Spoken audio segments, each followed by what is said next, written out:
السلام علیکم ملګرو. د عمران ریاض نن رها شو او کور ته روغ جړ څه شو راورسېدو 142 ورځې نن هغه په جیل کې شوی او د هغه نه فس څه شو رها شو.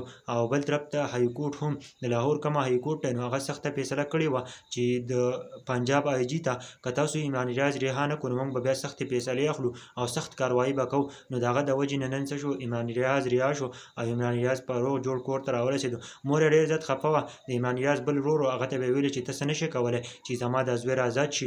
عمران ریاض یې ورته یاداوه لیکن نن عمران ریاض آزاد شو. لیکن عمران ریاض په څه وجې آزاد شو ځکه چې اوورسیز پاکستان هم څه د عمران ریاض په هره جلسه کې به څه عمران ریاض یاداوه چې دا رها کوي او په هره جلسه کې به څه د عمران ریاض لپاره څه کوو اواز اوچتاوه. نو نن عمران ریاض څه شو کور ته راورسېدو او روغ جوړ دی انشاءالله. یو څو ورځې پس به دا هم لږ خراب شوی خامخا په جیل کې ژوند تېر کړی دی نو خامخا یو څو ورځې پس به څه کېږي میډیا ته به راوځي. ډېره زیاته د خوشحالۍ خبره ده د ټولو پاکستانیانو دپاره چې زمونږ سینیر صحافي عمران ریاض نو هغه څه شو رها شو او کور ته روغ جوړ راورسېدو.